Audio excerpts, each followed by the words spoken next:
할렐루야. 2022년 새해 첫 주일 예배에 오신 여러분을 진심으로 축복하고 환영합니다. 시간 양옆 사람들과 함께 환영합니다, 축복합니다 대신에 오늘은 새해 복 많이 받으세요라는 인사로 예배를 시작하셨으면 좋겠습니다. 새해 복 많이 받으세요. 한번 인사해 볼까요? 새해 복 많이 받으세요. 새해 복 많이 받으세요.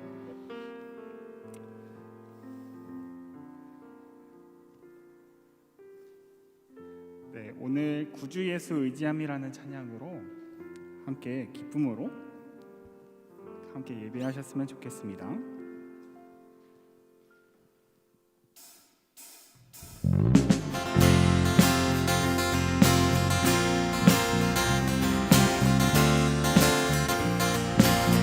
구주 예수 의지함이 구주 예수 의지함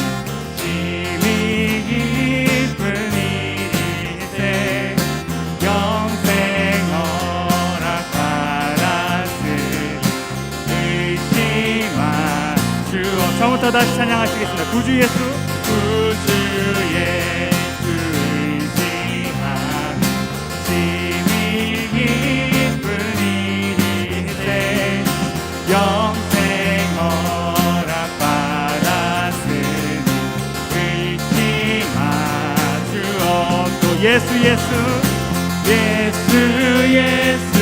믿는 것은 많은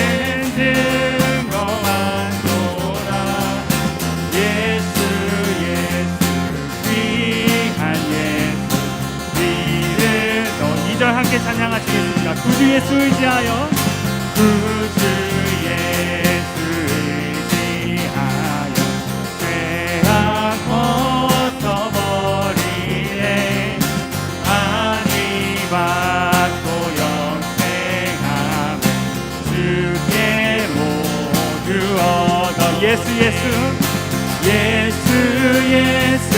믿는 것은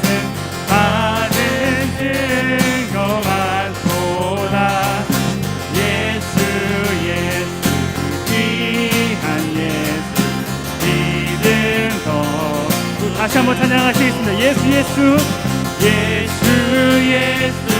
믿는 것은 많은 증거 많도다 예수 귀한 예수 함께 찬양하시겠습니다. 구주 예수 의지하여 구원함을 얻어내 영원 무궁지나도록 함께 계시 다시 한번 찬양하시겠습니다. 구주 예수 의지하여 구원함을 영원 무궁지나도록 함께 계시리로 예수 믿는 것은 많은 증거 많도다 예수 귀한 예수 믿음도 묵주 예수 믿는 것은 받은 증거 많도다 예수 귀한 예수 믿음 마지막으로 다시 한번 찬양하시겠습니다. 예수 믿는 것은 예수 믿는 것은 받은 증거 많도다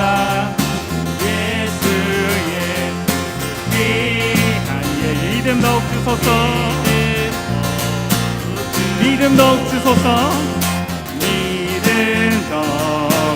믿음 더욱 주소서 믿음 더욱 주소서 아멘.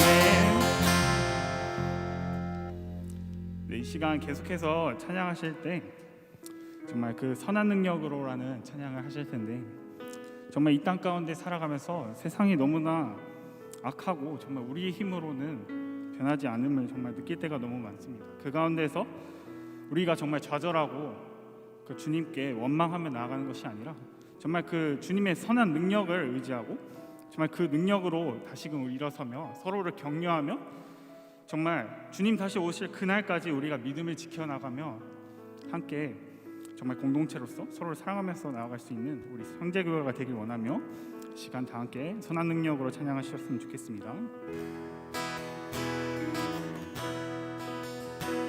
주 선한 능력으로 안으시네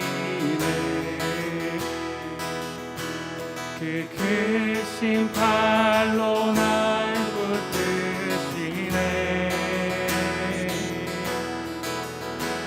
절망 속에도 흔들리지 않고 사랑하는 주 얼굴 구하리. 다시 한번 찬양하시면서 나아가겠습니다. 주 선한 능력으로 주 선한 능력으로 안으시네 그 크신 팔로 날 붙드시네 절망 속에도 흔들리지 않고 절망 속에도 흔들리지 않고 사랑하는 주 얼굴 구하리. 선한 능력으로 선한 능력으로 일어서리 주만을 지하리 믿음으로 우리 고대 안에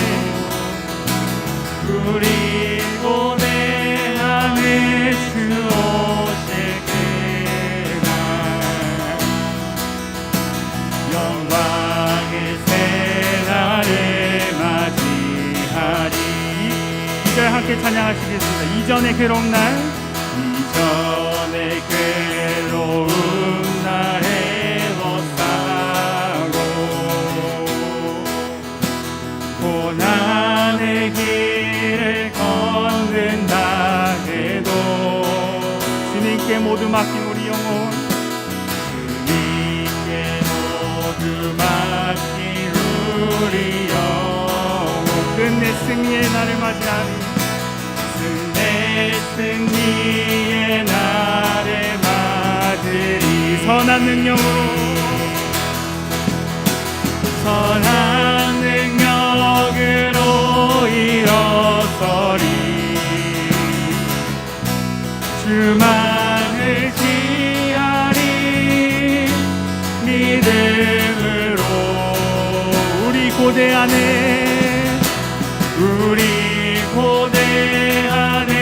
주 오실 그날 영광의 새날을 맞이하리. 3절 함께 찬양하시겠습니다. 주님이 마신 고난의 쓴잔을 주님이 마신 고난의 쓴잔을 우리도 감사하며 받으리 주님의 남은 고난 채워가며 예수와 복음 위에 예수와 복음 위에 살리라 예수와 복음 위에 살리라 예수와 복음 위에 살리. 다시 한번 고백하시면서 나아가겠습니다. 예수와 복음 위에 예수와 복음 위에 살리라 선한 능력으로 선한 능력으로 일어서리 주만을 지하리 믿음으로 우리 고대 안에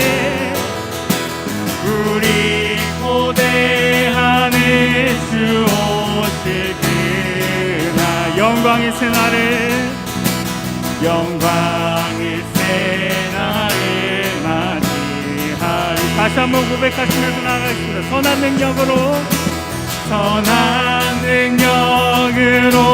일어서리. 주만을 지하리. 믿음으로 우리 고대 안에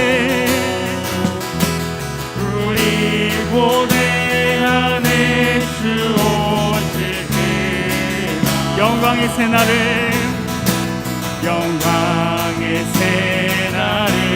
맞이하리. 영광의 새날을 맞이하리.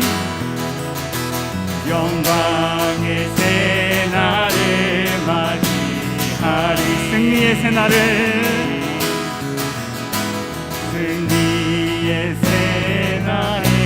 맞이하리. 아멘. 이 시간 기도하실 때 정말 그 주님의 선한 능력을 의지하고 정말 그 능력으로 일어서는 우리가 되시길 함께 기도하셨으면 좋겠고, 정말 그 주님 다시 오실 그날까지 우리가 그 믿음을 지키며 나아가는 우리 형제교회가 되시길, 이렇게 두 가지 기도 제목을 갖고 다 함께 기도하시면서 나가시도록 하겠습니다. 다 함께 기도하시겠습니다.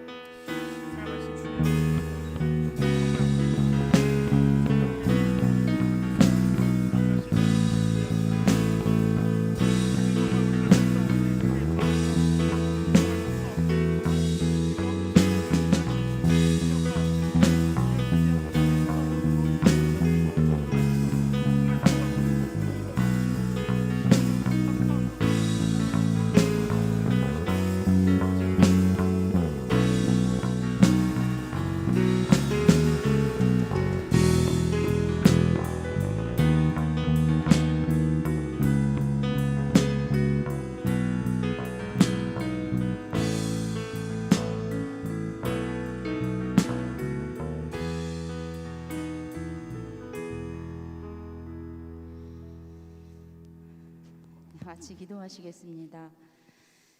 누구든지 그리스도 안에 있으면 새로운 피조물이라. 이전 것은 지나갔으니 보라 새 것이 되었도다. 온 세상 구주가 되시는 하나님, 새로운 2022년을 주시고 연약한 자들을 부르사 예배자로 주님 앞에 서게 하시니 감사합니다. 예수 그리스도의 보혈의 공로로 여기에 서 있으니 호흡 있는 동안 찬송과 감사로 주님 앞에 살게 하여 주시옵소서. 우리의 무거운 죄짐을 십자가의 죽으심으로 다 벗겨주신 주님, 그 거룩함의 옷을 입혀주셨는데 주님의 거룩함을 드러내며 살지 못했음을 고백합니다. 용서하여 주시옵소서. 하나님 사랑하고 이웃 사랑하라고 하나님께서 우리에게 내려주신 그 많은 하늘에 속한 신령한 복들, 주님 잘 나누지 못하고 땅의 것들을 바라보며 더욱 많은 것들을 갖기를 원했음을 고백합니다. 주님 용서하여 주시옵소서. 언제나 일하시는 하나님 아버지, 주님이 친히 독수리 날개로 업어서 선교지에 보내신 선교사님과 가족들을 위해 기도합니다.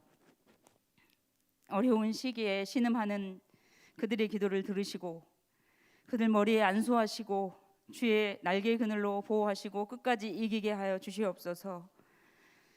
주님, 우리의 자녀들과 다음 세대에게 모든 지혜와 청명을 부어주시옵소서. 학교에서나 군대에서나 일터에서 또 외국에서 어느 곳에 있든지 하나님의 뜻과 비밀을 알아 승리하게 하여 주시옵소서. 능력의 주님, 세상에는 우리가 이해할 수 없는 많은 일들이 일어납니다. 우리는 어찌하여 하나님 그러합니까? 기도합니다. 땅에 충만하여 잘 다스리라 명령하셨는데 그리하지 못하였음을 불쌍히 여기시고 주님께서 온전케 하여 주시옵소서. 육신의 병과 영혼의 깊은 절망 가운데 있는 주의 자녀들을 찾아가셔서 주의 손으로 고치시고 위로하여 주시옵소서.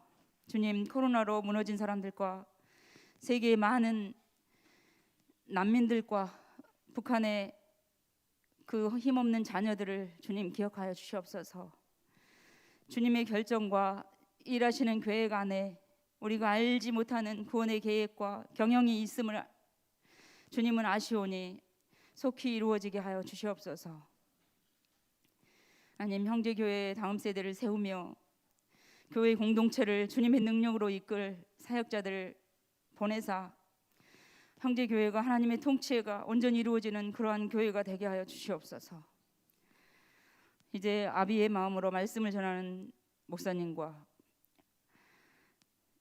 찬양의 봉사와 반주와 또한 안내와 여러 가지 이 모양 저 모양으로 주님께 드려지는 봉사자들과 또 기쁨으로 주께 나오며 집에서나 어디 부르신 곳에서 하나님을 예배하는 모든 성도들에게 주님께서 주실 수 있는 모든 복과 은혜를 각자의 모든 은혜를 각자의 은혜에 맞게 주님께서 부어주실 것을 기대합니다. 우리의 모든 기도와 나아갈 길에 주님께서 날마다 인도하실 것을 기대하며 예수님의 이름으로 기도합니다.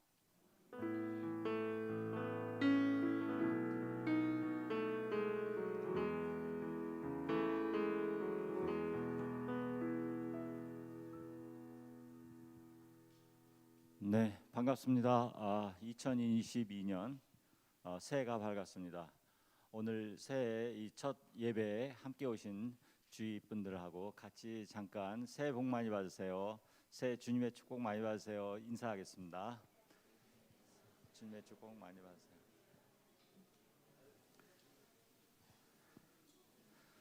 올 한해도 2022년 올 한해도 우리 형제교회 예배와 찬양과 기도가 가득 넘치는 그러한 충만한 그런 교회가 되었으면 좋겠습니다. 오늘부터 청빙이 마무리될 때까지 우리 조경호 목사님과 이양진 사모님께서 설교를 맡아 주시겠습니다. 조경호 목사님은 금요 기도회와 주일 예배를 통해서 사무엘상을 통해서 연속 강해를 저희들에게 설교를 해주시겠습니다. 그리고 이양진 사모님께서는 수요 예배를 통해서 에베소서와 로마서를 저희들에게 설교를 해주시겠습니다. 그동안 온라인 송출이 좀 중단되었었는데 이번 주부터 해서 수요일부터 온라인 송출도 재개되니 이 자리에 오시거나 온라인 송출 통해서 수요 예배를 같이 드리시면 되겠습니다. 특히 이제 예배 오시기 전에 미리 성경 본문을 읽고 오시면은 이 설교가 성경 공부가 되니까 성경 공부와 설교 말씀을 함께 듣게 되겠습니다. 22년부터 예배 시간이 변경되셔서 다 이제 맞춰서 오셨는데 작년 1부 예배는 저희들이 오전 9시에 2부 예배는 지금 11시부터 해서 저희들이 예배를 드리겠고 현장 예배와 온라인 송출이 함께 이루어지겠습니다. 아울러 교회 차량도 저희들이 1부, 2부 예배 시간에 맞춰서 운영되니까 혹시 좀 차량 운행이 어려우신 분들은 전화 최희주 집사님 또 이예숙 간사님한테 신청해 주시면은 저희들이 차량을 거기 맞게 운영하겠습니다.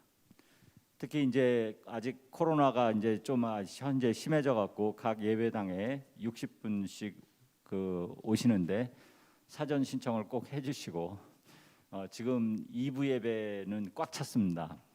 1부 예배는 조금 여유가 있습니다. 그래서 가능한 한 1부 때도 많이 오시면은 좋겠습니다. 교회 학교도 변동이 있습니다. 영유치부가 오전 11시에 초등부가 오전 9시에 있으니까 거기에 맞춰 오시고 아델포스 학생부와 안혜신 대학 청년부는 11시 장년 예배를 같이 드리도록 하겠습니다. 그리고 예배가 끝나면은 또 조 목사님과 식사 후에 또 성경 공부도 있을 예정입니다.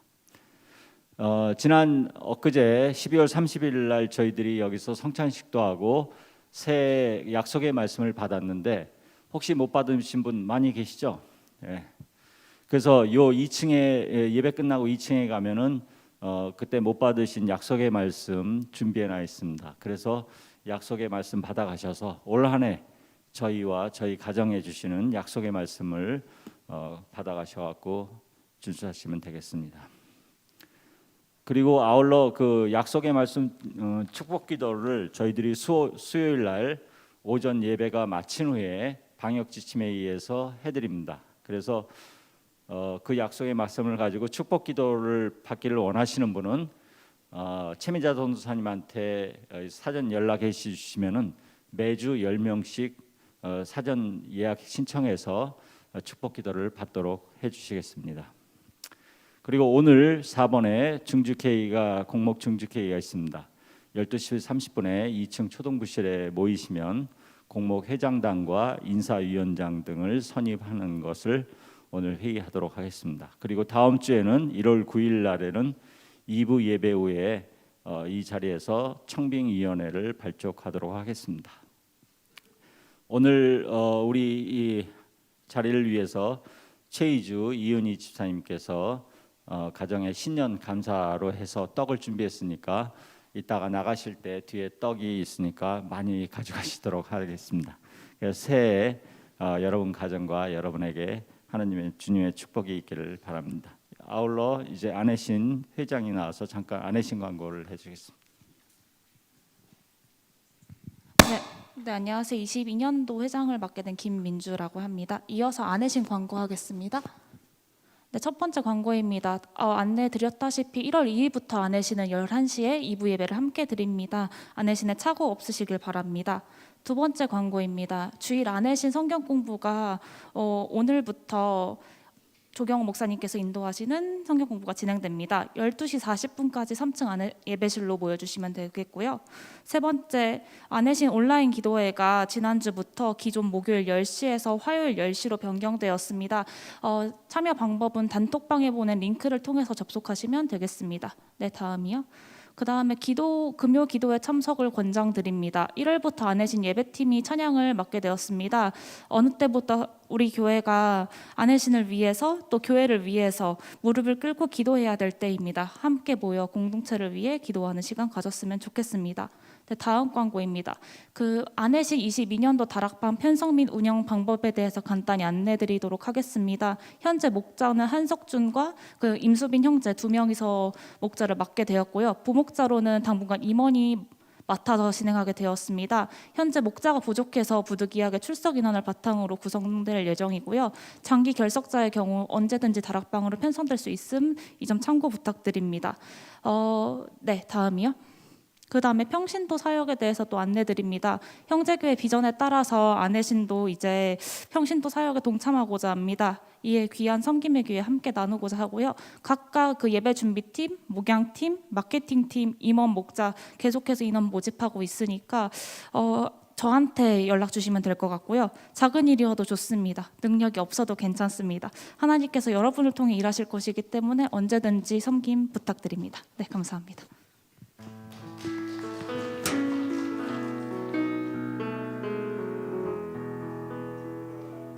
첫째 주일 오신 여러분들을 환영합니다. 오늘부터 주일 예배 때 교회가 국가를 위해서 기도해야 할 의무가 있기 때문에 나라를 위한 기도회를 우리가 잠시 갖고 그리고 봉헌 기도하고 하는 말씀을 들으려고 합니다. 로마서에 보시면 모든 권세는 하나님께로부터 나와야 된다고 말씀을 하셨어요. 올해 국가에 중요한 대선이 있고 작년에는 차별금지법을 교회가 막았는데 올해는 어떻게 될지 모두가 다 조심스럽기만 합니다.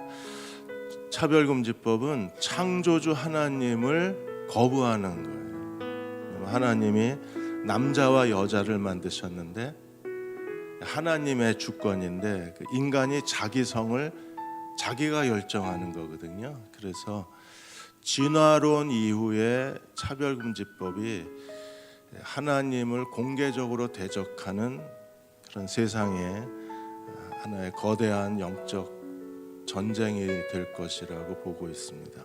그래서 차별금지법을 이런 시대에 우리가 아이들을 어떻게 가르쳐야 할지 우리에게 지혜를 달라고 이 시간 연주하는 동안에 한 1, 2분간 우리 같이 나라를 위해서 같이 기도하겠습니다. 아버지 하나님, 하나님께서 우리에게 세우신 대한민국 땅을 주의 손에 위탁합니다. 아버지의 거룩한 뜻이 이루어지게 해주시고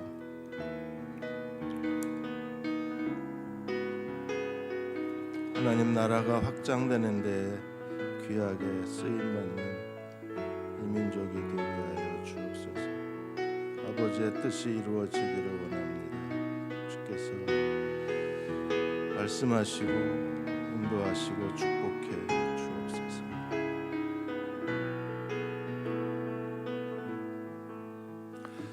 아버지 하나님, 진실과 거짓이 뒤섞여버린 사회적 혼란 속에서 교회가 이 민족을 위하여 무릎을 꿇어 기도할 때 그 기도를 들으시고 이 민족을 하나님이 돌보아 주옵소서.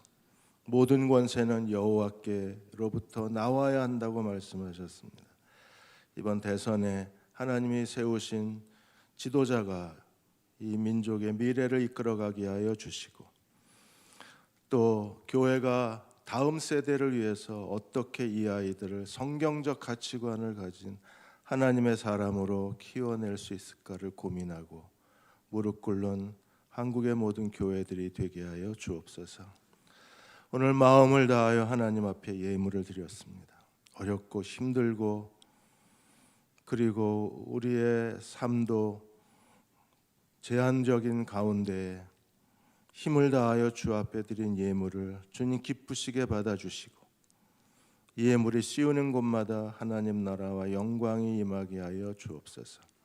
저희가 드린 예물을 받으시고 하나님께서 오늘 우리 가정과 예배드리는 저희 한 사람 한 사람을 시냇가에 심은 나무처럼 축복해 주셔서 철을 따라 열매를 맺게 하여 주시고, 모두가 다 힘들고 어렵지만 잎사귀가 마르지 아니하는 주의 은혜를 누리게 하여 주시고, 그가 하는 모든 일이 다 형통하리로다 형통의 복을 누리는 오늘 예배자들이 되게 해 주옵소서. 예수님의 이름으로 축복하고 기도드리옵나이다. 아멘.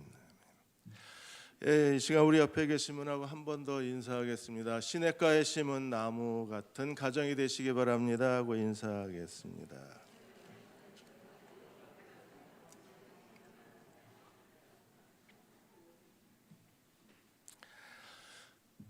저는 사무엘상을 강해하게 됩니다. 그래서 지난 금요일 날 1장 말씀을 나누었고요. 오늘 2장 말씀을 같이 나누겠습니다. 사무엘상 2장 1절에서 3절 말씀입니다. 같이 한 목소리로 읽겠습니다. 한나가 기도하여 이르되 내 마음이 여호와로 말미암아 즐거워하며 내 뿔이 여호와로 말미암아 높아졌으며 내 입이 내 원수들을 향하여 크게 열렸으니 이는 내가 주의 구원으로 말미암아 기뻐함이니이다. 여호와와 같이 거룩하신 이가 없으시니 이는 주밖에 다른 이가 없고 우리 하나님 같은 반석도 없으심이니이다. 심히 교만한 말을 다시 하지 말 것이며 오만한 말을 너희 입에서 내지 말지어다. 여호와는 지식의 하나님이시라 행동을 달아보시느니라. 아멘.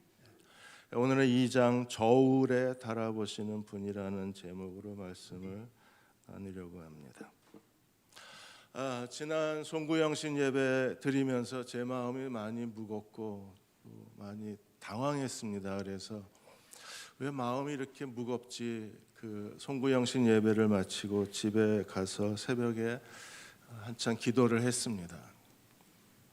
그리고 그 마음의 민망함의 정체를 제가 알게 됐는데, 이렇게 교우 여러분들이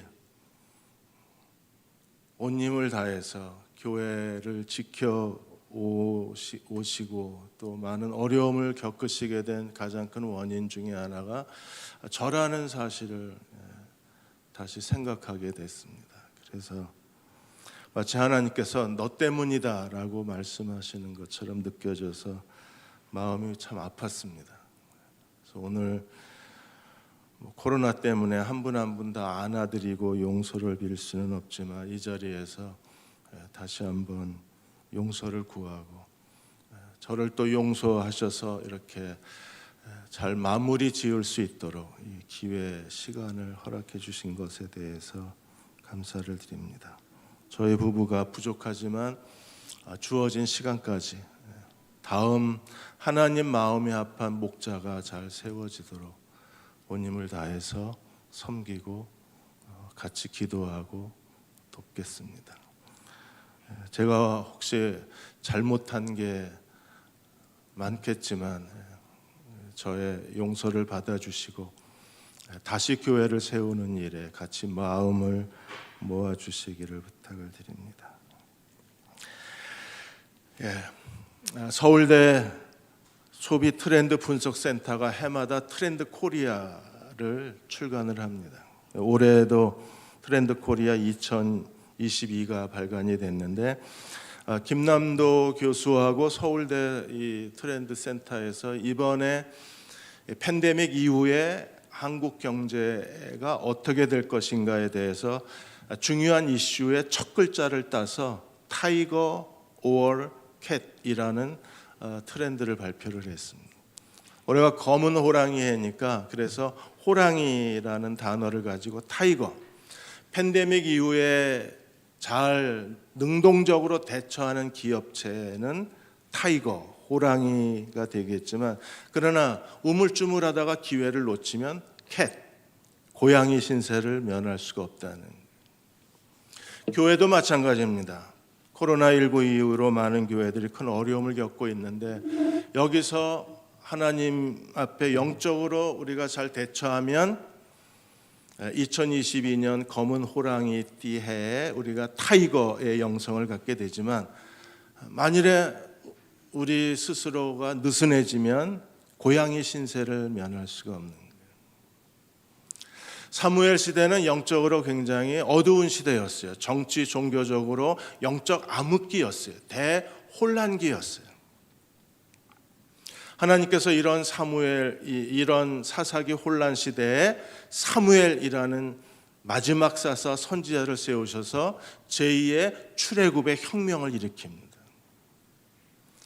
하나님께서 어떻게 사무엘을 통해서 이 일을 이루실 수 있었는가? 그 하나님의 주권에 대해서 우리에게 설명해 주고 있는데 그 2장 30절이 사무엘서 전체의 가장 중요한 하나님의 주권에 대한 선언이에요. 2장 30절 하반절에 보시면 나를 존중히 여기는 자를 내가 존중히 여기고 나를 멸시하는 자를 내가 경멸히 여기겠다고 하나님이 선언하셨어요. 이 하나님의 주권입니다. 하나님을 대하는 우리의 태도가 하나님이 우리를 대하시는 태도가 되는 거예요. 하나님을 우리가 존중히 여기면 하나님도 우리를 존중히 여기시겠지만 그러나 우리가 하나님을 함부로 대하면 하나님도 우리를 함부로 대하시겠다고 하셨어요. 이 하나님의 주권에 대해서 한나가 2장 1절에 10절까지 먼저 하나님의 주권을 찬양합니다.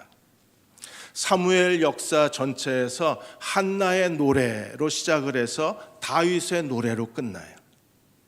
한나의 노래는 하나님이 어떤 분이신가를 고백하는 거룩한 신앙이 담겨져 있습니다. 2장 1절에 한나가 하나님 앞에 기도합니다. 기도하며 내 마음이 여호와로 말미암아 즐겁다고 했어요. 신학자 고드는 말하기를 하나님이야말로 여호와가 한나의 기쁨의 이유요 한나의 즐거움의 목적이라고 했습니다. 형제교회 교우 여러분들이 올 한 해 2022년 한 해 동안에 여호와로 인하여 즐거워하는 주의 백성이 되시기를 주의 이름으로 축원합니다. 우리가 즐거운 이유가 돈이 많아서가 아니라 선물을 큰 걸 받아서가 아니라 좋은 음식을 먹어서가 아니라 여호와 그분이 우리의 즐거움이 되셔야 돼요. 그래서 세 가지를 고백합니다. 제일 먼저 내 마음이 여호와로 즐겁다. 그리고 내 뿔이 여호와로 말미암아 높아졌다. 뿔은 뭘 상징합니까? 사회적 지위와 권세를 상징합니다. 그리고 내 입이 원수를 향해서 열렸다고 말합니다. 여기서 내 입은 뭘 의미할까요? 그동안에 한나는 아기를 낳지 못함으로 인해서 분인 나에게 비난의 말을 들어야 됐었어요. 그러나 이제 하나님께서 그의 기도를 들으심으로 말미암아 한나가 자기를 대적하는 사람들에게 비난의 말을 할 수 있게 만들어 주셨다는 거예요. 그 하나님은 어떤 분이십니까? 2절과 3절에 하나님의 네 가지 속성을 한나가 찬양합니다. 2장 2절에 여호와와 같이 거룩하신 분이 없다. 두 번째, 주밖에 다른 이가 없다. 그분이 유일하신 분이시고 전능하신 하나님이십니다. 세 번째, 우리 하나님 같이 반석이 없습니다. 반석은 우리를 지키시는 분이시고 보호하시는 분이시고 우리의 기도를 들으시는 하나님이십니다. 2022년 한 해 동안에, 그리고 이 코로나가 끝나는 동안에 우리 한 사람 한 사람의 인생의 반석이 하나님이심을 고백하십시오. 그분이 우리의 보호자가 되시고 인도자가 되시고 우리를 지켜주실 것입니다. 네 번째, 그 한나의 고백은 어디에 있어요? 3절에 보시면 심히 교만한 말을 하지 말라, 오만한 말을 너희 입에 내지 말라. 여호와는 지식의 하나님이시라. 엘 데오트, 하나님은 모든 걸 다 알고 계시는 분이십니다. 우리의 입의 말과 행동과 생각을 다 아시는 분이세요. 그래서 교만한 말, 오만한 말을 하지 말라고 말하면서 그 지식의 하나님은 어떤 분이십니까? 행동을 달아보시는, 저울로 우리의 행동을 달아보시는 분이시라고 하셨어요. 어떤 행동을 달아보실까요? 존중히 여기는 자를 존중히 여기고, 하나님을 멸시하는 자, 함부로 대하는 자를 하나님이 경멸하시겠다고 선언하신 겁니다. 그러므로 오늘 우리는 마음을 다해서 하나님을 존중히 여기는 하나님의 사람으로 그분을 섬겨야만 합니다. 존중히 여기는 사람들은 사무엘, 엘가나 사무엘처럼, 엘가나는 매년 하나님 앞에 제사와 예물을 드렸던 사람이에요. 가장 좋은 것을 하나님께 드리며 하나님을 섬기는 자들에게 하나님 우리에게 가장 좋은 것으로 보답해 주시는 하나님이십니다. 미국의 한인 방송국 대표이신 황경애 대표가 엄마 울지 마라는 책을 통해서 자녀 교육에 대한 간증집을 하나 내셨어요. 이 책에서 막내 딸 조이에 대한 이야기를 하셨습니다. 조이가 12학년입니다. 한국으로 하면 고3 학생입니다. 여름방학이 됐을 때 이 조이가 니카라과로 중남미로 선교 여행을 떠나겠다고 얘기를 합니다. 그래서 엄마가 당황했습니다. 지금 고3인데 대학 입시를 앞두고 있는데, 그래서 엄마가 조심스럽게 조이한테 야, 선교 가는 것도 좋지만 대학 입시 끝나고 겨울에 가면 어떠냐, 그래봐야 3개월인데 그때 갔으면 좋겠다고 했는데, 이 조이가 이렇게 말합니다. 엄마, 남은 시간을 하나님께 드리는 건 누구나 할 수 있지만 내 인생에 가장 소중한 시간을 드리는 건 아무나 할 수 없어. 나는 하나님을 사랑해. 그래서 이번 여름에 반드시 니카라과에 선교 여행을 떠날 거야. 그래서 2달 훈련을 받고 15일 동안 중미에 가서 선교를 한 거예요. 엄마의 마음은 타들어갔습니다. 가장 인생의 중요한 시간에 이 선교 여행 때문에 아이가 대학 입시를 망쳤다고 생각을 한 거예요. 망쳤을까요? 하나님께 가장 좋은 것을 드리자, 하나님도 가장 좋은 것으로 이 아이에게 되돌려 주셨어요. 졸업을 했을 때 3,200명의 졸업생 중에 수석 졸업을 했습니다. 그리고 8,000여 명의 학생 대표로 졸업 연설을 했습니다. 졸업식에 연설하는 게 이 미국인들에는 가장 명예스러운 일인데 그 명예를 이 조이가 얻게 된 거예요. 그리고 하버드 대학과 예일 대학에 동시에 합격을 했습니다. 오히려 선교를 다녀온 게 그 아이의 커리어가 되어서 합격하는데 다른 아이들보다 좋은 점수를 얻은 거예요. 그리고 빌 게이츠 재단에서 $1,000,000의 장학금을 얻었습니다. 가장 좋은 것으로 여호와를 존중하는 자에게 하나님이 가장 좋은 것을 주신 거예요. 자, 엘리의 제사장과 두 아들, 그리고 사무엘은 어땠을까요? 2장 11절에서 26절까지 사무엘과 엘리 두 아들을 비교해서 우리들에게 보여주었어요. 존중히 여기는 자와 하나님을 멸시하는 자를 대조하고 비교해 주신 거예요. 한쪽은 높아지고 한쪽은 낮아지는 겁니다. 엘리의 아들들부터 그들의 죄악을 그대로 우리들에게 다 보여주셨습니다. 당시에 제사장은 이스라엘 사회에서 최고의 권력층이에요. 종교 권력층. 그리고 모든 것을 가진 귀족 중의 귀족들입니다. 그런데 이 사람들은 어떤 사람들이에요? 2장 12절에 보시면 엘리의 아들들은 행실이 나빠 여호와를 알지 못했다 그랬어요. 행실이 나쁘다, 불량배라 그랬습니다. 개역 한글에는 그들은 불량자라 그래요. 불량자, 어떤 사람이에요? 그들은 아무 쓸모가 없는 사람, 사악한 사람들이고 아무 쓸모가 없는 사람. 여호와를 알지 못했다. 제사장인데도 하나님을 알지 못했어요. 하나님을 아는 지식이 없습니다. 하나님을 두려워하지 않습니다. 하나님을 업신여겼던 사람이 제사장 엘리의 두 아들이었습니다. 그들이 하나님 앞에 제사장으로서 하나님이 그들 앞에 백성들을 중보해서 제사 드리는 특권과 거룩한 의무를 허락해 주었는데 그들이 하나님의 제사를 어떻게 업신여겼는가를 두 가지 측면에서 얘기합니다. 하나가 13절 14절에 하나님께 제물로 드리는 고기에 대한 그들의 그 탐욕, 아주 부정한 방법으로 하나님의 제물을 중간에서 가로채는 거예요. 그리고 15절 16절에 기름, 고기는 어떻게 했어요? 하나님께 드리는 제물을 삶을 때 삼지창을 가마솥에 찔러 넣어서 제일 좋은 걸 지들이 다 가져가는 거예요. 한국 교회도 이런 탐욕의 목회자들로 인해서 많은 성도들이 큰 고통을 당할 수밖에 없었어요.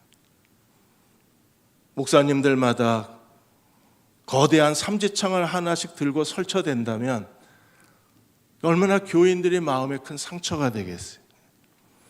그리고 15절 16절에 하나님께 드리는 기름, 레위기 3장 레위기 7장에서 기름은 하나님 거예요.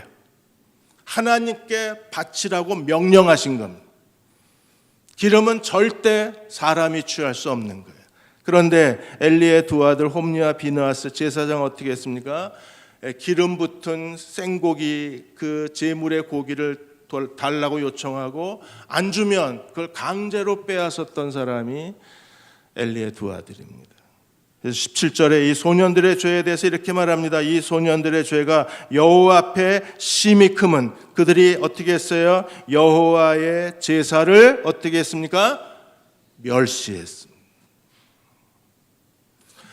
코로나 이후에 우리도 어느 사이에 예배에 대해서 점점 태만해져 가요. 온라인 예배도 거룩한 예배입니다. 우리는 경건함을 다해서 예배 드려야 하는데 어느 사이에 형식적이 되고 예배에 대해서 마음이 미지근해져 버리는 거예요. 예배를 멸시하는 엘리의 두 아들의 죄를 기억해야 할 것입니다. 하버드 대학은 하나님의 일꾼을 양성하기 위한 최초의 설립자의 비전이 하나님 일꾼 양성의 목적이 있었어요. 목회자 양성을 위해서 세워진 학교가 하버드 대학입니다. 그런데 이번에 하버드 대학교의 성직자 협회에서 교목을 선정했는데 그 교목이 무신론자 하나님 없는 선이라는 책을 쓴 그렉 앱스타인 목사를 목사로 세웠어요. 교목으로. 이 사람들은 이 그렉 앱스타인은 휴머니스트 목회의 대부로 불려지는 사람입니다. 어려운 일을 당하면 하나님 의지할 필요가 없다고 말해요. 하나님 의지할 필요가 없다. 우리가 답이다. 우리가 서로 의논하고 서로 해결책을 찾으면 되지 왜 하나님을 의지하냐. 그래서 하나님 없는 선, 그게 그의 휴머니즘 목회의 가장 중요한 메시지가 돼요. 이런 사람이 하버드 대학 교목이 된 거예요. 점차 우리 주변에 일어나고 있는 이 거대한 영적 혼란의 소용돌이가 엘리 두 아들의 제사장 시대하고 비슷해져 가는 거예요. 사무엘은 어땠을까요?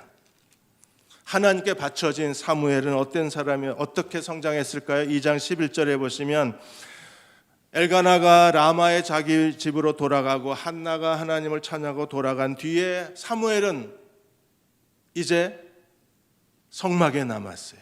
그 모습을 이렇게 설명합니다. 그 아이는 제사장 엘리 앞에서 여호와를 섬기더라. 젖된 아이 이제 5살, 많으면 7살. 그 아이가 엘리 앞에서 여호와를 섬기더라. 교회가 다음 세대 어린아이들에게 우리의 모든 것을 희생해야 될 이유가 여기 있습니다. 교회의 심장은 아이들입니다. 그 아이들이 여호와 앞에서 여호와를 섬기며 자라나도록 돕는 것이 우리가 해야 될 중요한 사명인 거예요. 사무엘은 하나님을 섬겼다고 했어요. 그리고 2장 18절에 사무엘의 모습을 이렇게 설명합니다. 사무엘은 어렸을 때 세마포 에봇을 입고 여호와 앞에서 섬겼더라. 어렸을 때부터 세마포 에봇을 입었습니다. 세마포 에봇은 누가 입는 옷이에요? 제사장만 입는 옷입니다.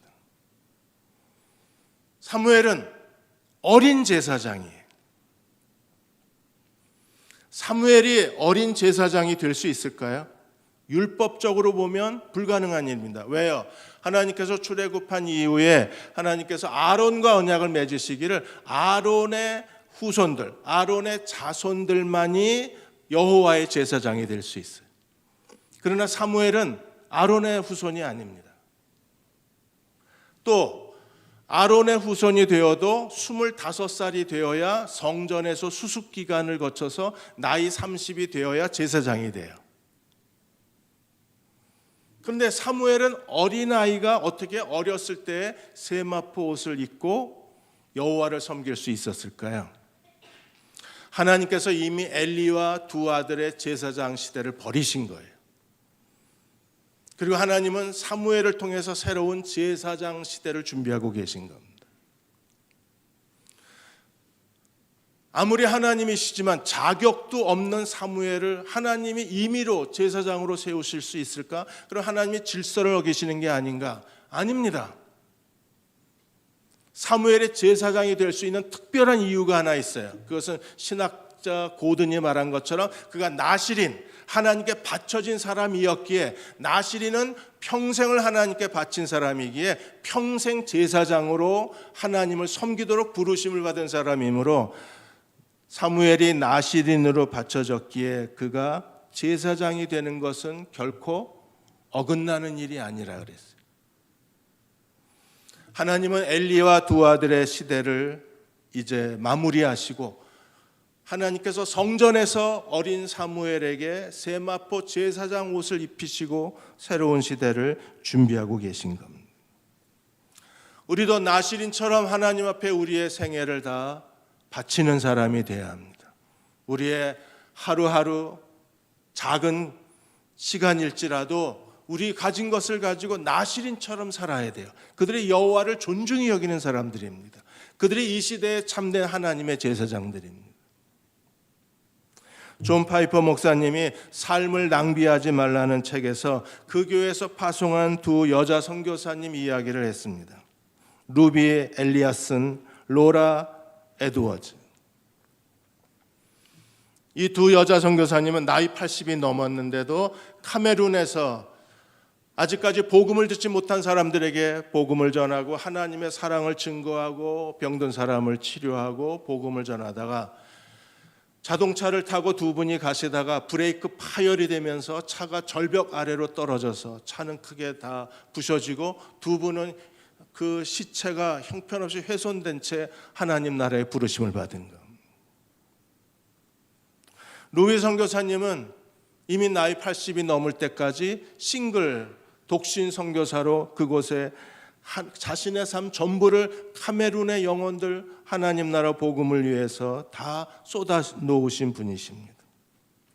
로라 선교사님은 은퇴한 이후에 의사이셨는데 은퇴한 이후에 남편이 죽고 난 뒤에 플로리다 해변에서 은퇴의 편안한 삶을 즐긴 것이 아니라 카메룬에 가서 로라 선교사와 함께 자기의 남은 생애를 아직까지 복음을 듣지 못한 사람들, 가난한 사람들, 병든 사람들을 위해서 자신의 생애를 쏟다가 절벽 아래로 떨어져서 고통스럽게 자신의 인생을 마무리하고 하나님의 부르심을 받은 겁니다. 파이퍼 목사는 우리에게 질문합니다. 이것이 비극이라고 생각하십니까? 우리는 내 인생을 어떻게 하나님께 드리고 있는가? 은퇴 이후에 캘리포니아 아니면 따뜻한 지역에 가서 편안한 삶을 즐기는 게 미국인들의 꿈이지만, 그러나 하나님께 바쳐진 사람들의 꿈은 자신의 마지막 시간까지도 하나님께 바치기를 원하는 사람들이라고 했어요. 그들이야말로 그 나실인의 정신, 나실인의 영성, 나실인의 비전을 갖고 사는 사람들이야말로 이 시대의 참된 제사장들인 거예요. 사무엘이 그런 사람이었어요. 엘리는 이제 두 아들을 책망을 합니다. 22절에서 25절까지 엘리가 아들들에 대해서 책망을 합니다. 22절에 왜 책망을 했느냐 하면 하나님의 성전에서 충격적인 사건이 일어났어요. 어떤 사건이 일어났습니까? 두 아들에 의한 성폭행 사건이 일어난 거예요. 회막문에서 수종드는 여인들과 동침하였음을 듣고 23절 그들에게 이르되 너희가 어찌하여 이런 일을 하느냐? 내가 너희의 악행을 이 모든 백성에게서 들었다는 겁니다. 너희가 어찌하여 이런 일을 하느냐? 지금 대화할 시간인가요? 책망하고 끝날 일입니까? 당장 중단시켜야 되는 거 아니에요? 중단해야죠. 멈춰야죠. 근데 아버지는 아들에 대한 그 지나친 애정 때문에 겨우 아버지가 할 수 있는 일이 너희가 어떻게 이렇게 할 수 있었느냐. 겨우 그 말 한마디가 아버지가 하는 전부였었어요. 그리고 24절에 내 아들들아 그리하지 말라. 소문이 좋지 않다. 너희가 여호와의 백성으로 범죄하게 했다. 제사장이 하나님 백성을 범죄하게 만들었어요. 그러면 그만둬야죠.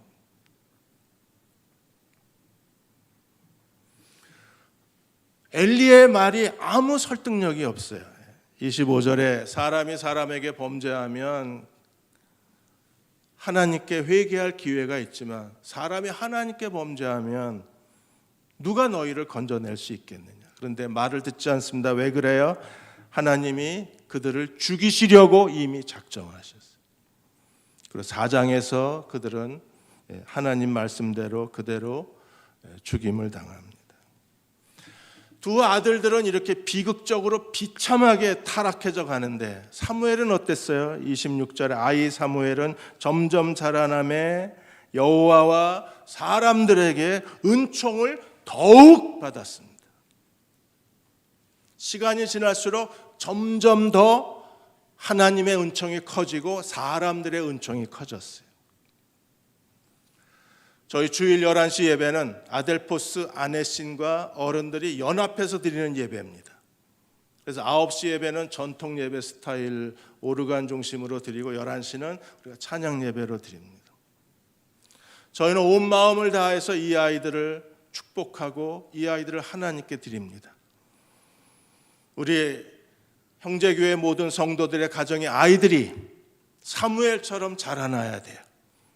나이 들수록 아이들은 하나님께 점점 더 은총을 받고 사람들에게도 은총을 받는 아이로 커가야 합니다. 그들의 인품, 재능, 그 사람됨, 그들의 삶의 목적 모든 것이 하나님께만 은총을 받는 게 아니라 하나님께 은총을 받는 아이들은 사람에게도 은총을 받는 거예요.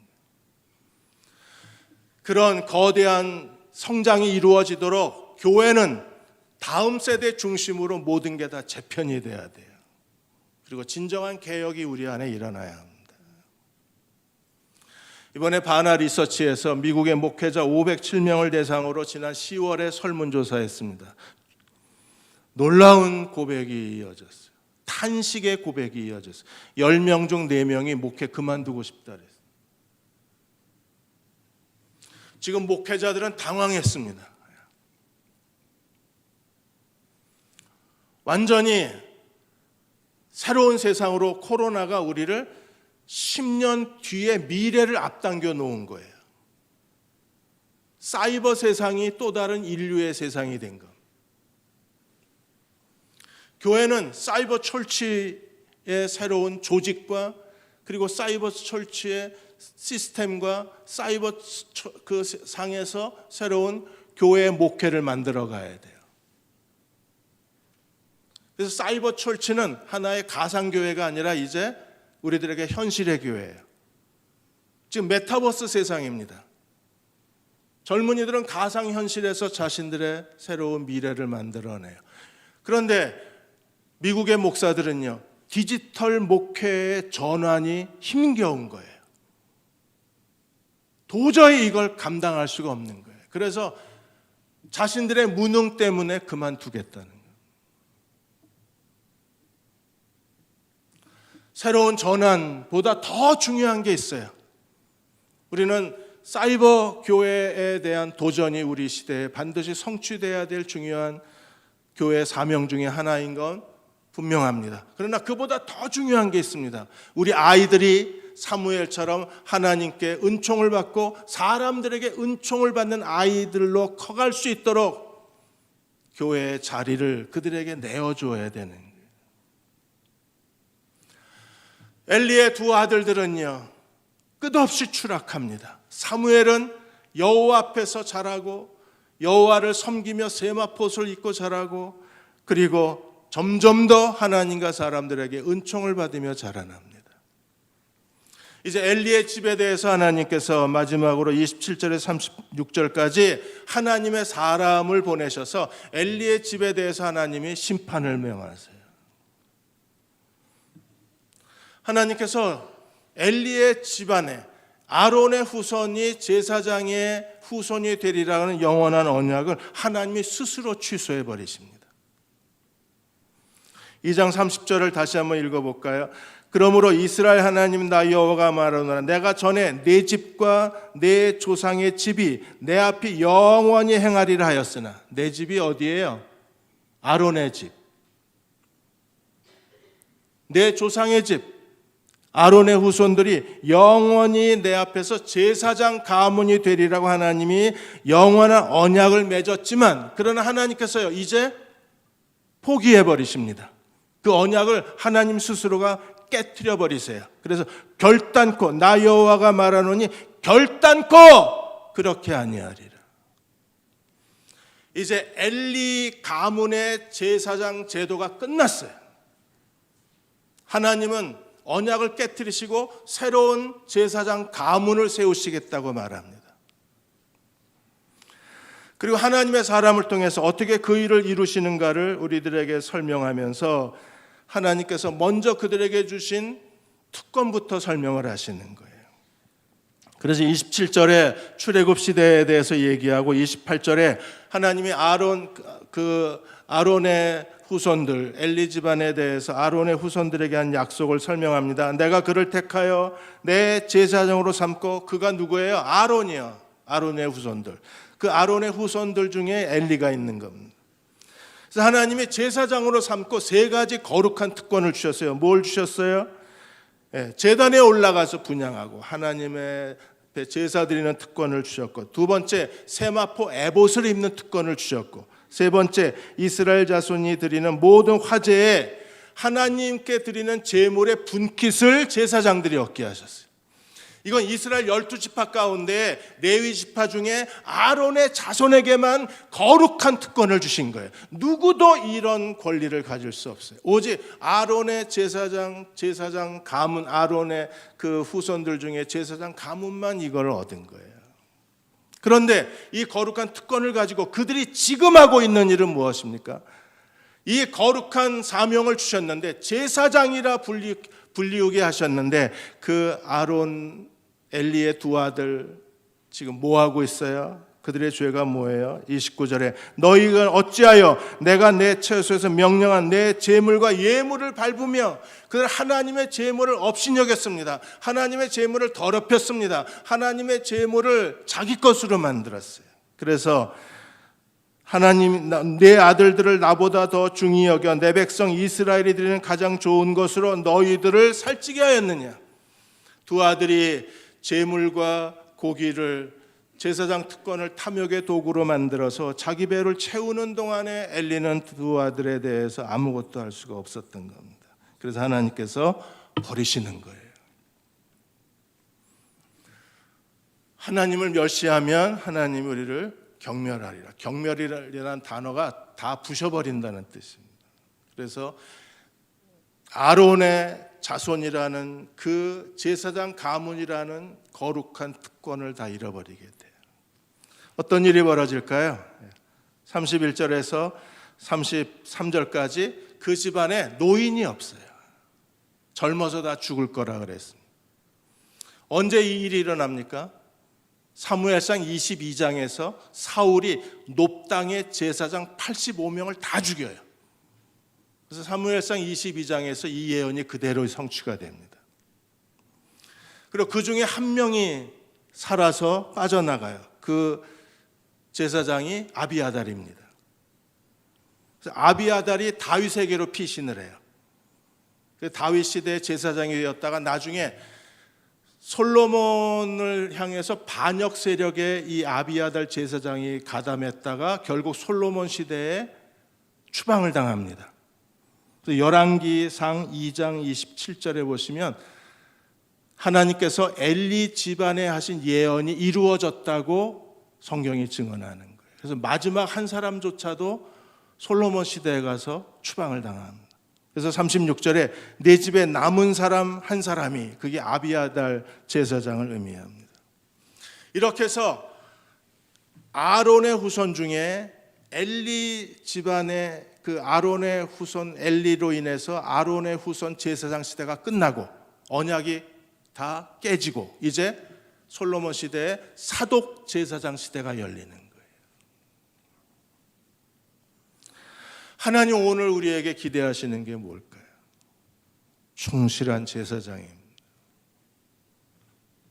35절에 내가 나를 위하여 충실한 제사장을 일으키리니 그 사람은 내 마음 내 뜻대로 행할 것이라. 이번에 청빙이 될 때 우리가 이 말씀을 붙들고 기도해야 합니다. 정말 교회를 위해서 하나님 마음과 하나님의 뜻을 행할 수 있는 충실한 제사장을 우리들에게 보내어 주십시오. 그리고 우리 한 사람 한 사람도 이 시대에서 하나님을 위하여 충실한 제사장으로 살게 해 주십시오. 내 마음 내 뜻대로 행할 것이라. 내가 그를 위하여 견고한 집을 세우리니 나의 기름 부은 받은 자 앞에서 영구히 행하리라. 다윗과 솔로몬 시대에 그 빈 공백을 메꾼 충실한 제사장은 사무엘이었어요. 그리고 솔로몬 시대의 사독 가문이 충실한 제사장 시대를 이어져 가게 됩니다. 우리는 평신도 목회를 추구하는 형제교회였습니다. 모든 성도가 사역자라는 부르심을 따라서 우리 자신을 하나님께 드리려고 했습니다. 그리고 오늘까지 하나님께 충성됨을 잃지 않았던 교회가 형제교회였었습니다. 마이클 야코넬리가 뒤엉킨 영성이라는 책에서 거르티 할머니에 대한 간증을 했습니다. 할머니가 76세에 자신의 생애를 좀 더 하나님 앞에 가치 있게 살 방법이 없을까 고민하다가 학생부 교사가 되기로 했어요. 그래서 학생부 아델포스 교사가 되어서 아이들을 가르치는데 76세 할머니와 10대 아이들 가르칠 수 있을까요? 여러분이 아델포스하고 분반 공부할 수 있겠습니까? 스마트폰만 들여다보는 아이들에게 내가 뭘 할 수 있겠어요? 그렇게 무력감을 느껴본 적이 없을 겁니다. 할머니가 가서 아이들을 가르치려고 하니까 이거는 도저히 자기가 할 수 있는 일이 아닌 거예요. 그렇다고 거기서 포기할 수는 없었어요.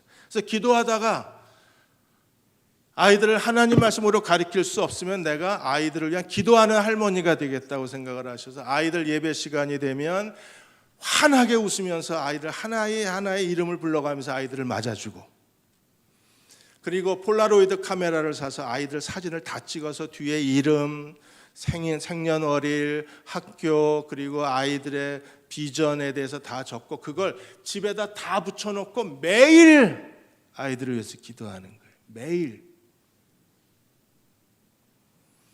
학생부 예배가 끝날 때 가서 가는 아이를 하나의 이름을 불러가면서 하나님의 이름으로 아이들을 축복해주고, 환영해주고, 가는 아이들 축복해주고, 집에서 기도해주고, 어느 사이 아이들이 이 할머니에게 마음을 열고 할머니에게 자기 연애 상담, 진로 고민, 부모와의 갈등 상담을 쏟아놓기 시작합니다.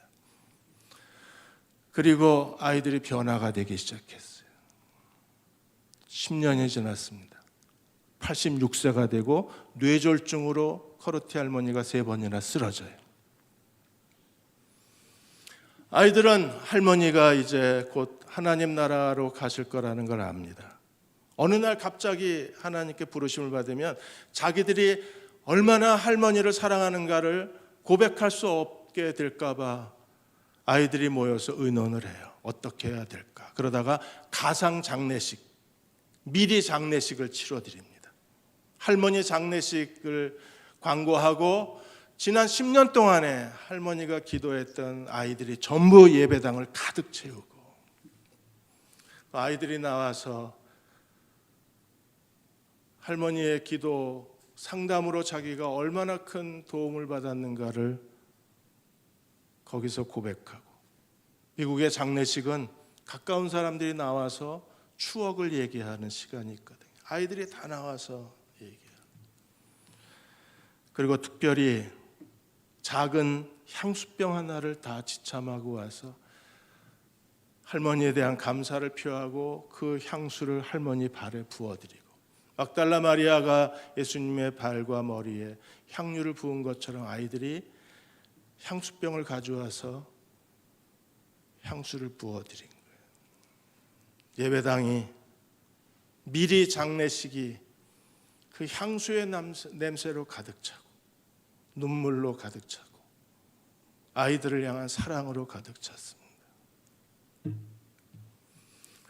저는 형제교회에 와서 오늘까지 이 자리를 지켜주신 교우 여러분들의 그 눈물과 기도와 헌신으로 교회 예배당 안에 아름다운 향내음이 가득하다는 사실을 알고 있습니다. 주님이 다시 오시는 그날까지 그 향기는 결코 사라지지 않을 겁니다. 그 향기 속에서 우리들의 삶이 있고, 형제교회의 존재 가치가 있고, 그리고 그 아름다운 향기 속에서 우리 아이들이 자라날 거예요.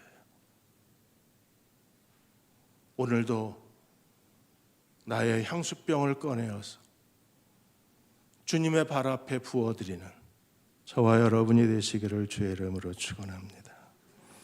이 시간 우리 함께 일어나서 찬양하시겠습니다. 나의 힘이 되신 여호와여, 내가 주님을 사랑합니다.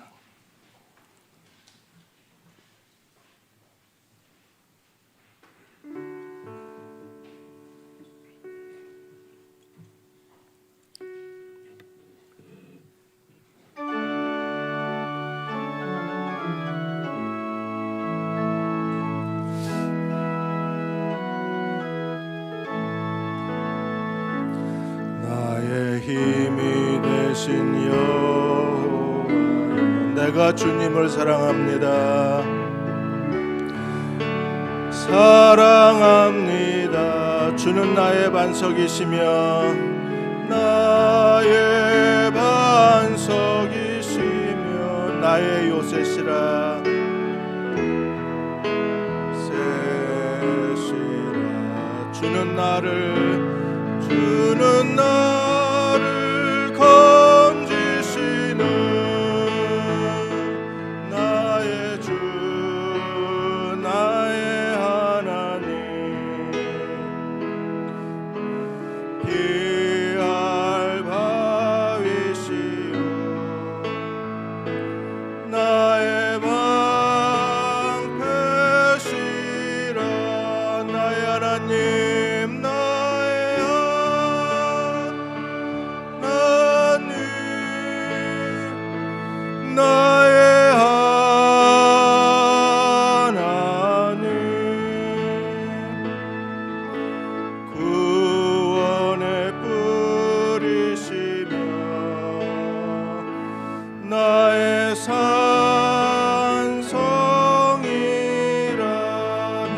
하나님 나의 하나님 나의 하나님 나의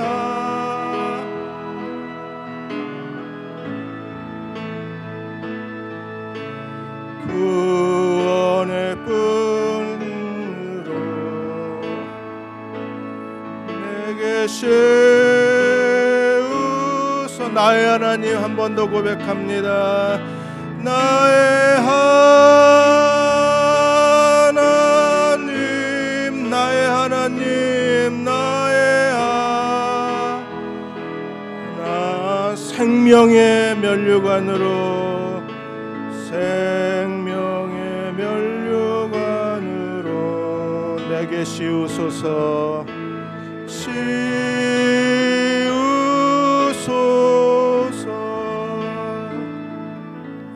이제 우리 잠시만 기도하겠습니다. 하나님께서 오늘 주보 칼럼에 쓴 것처럼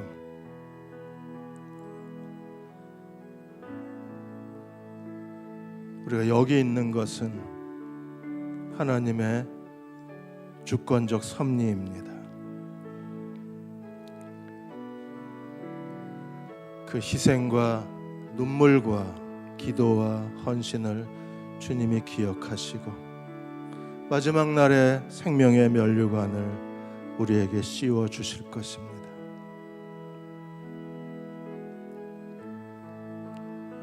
우리가 하나님께 드린 거룩한 헌신은 결코 지워지지 않습니다. 하나님께 쏘아 부어드린 헌신의 향기는 사그러지지 않습니다. 주여 우리를 받아주소서. 그리고 2022년 한 해 동안에도 우리와 동행하여 주옵소서.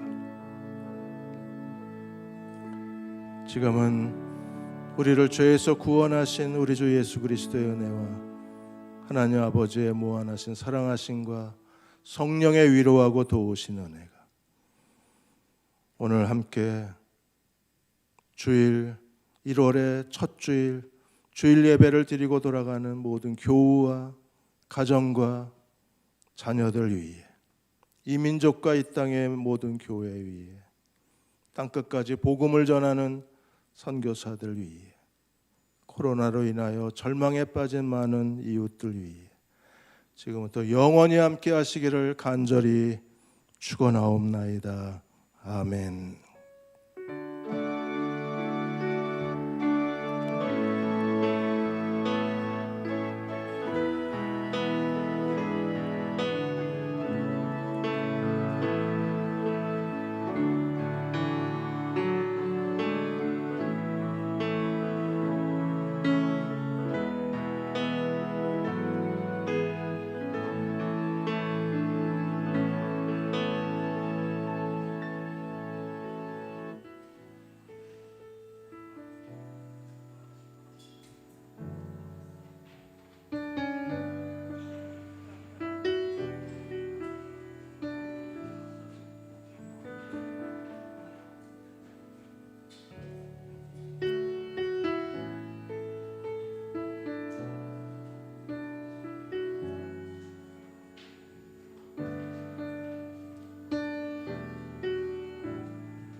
주시옵소서.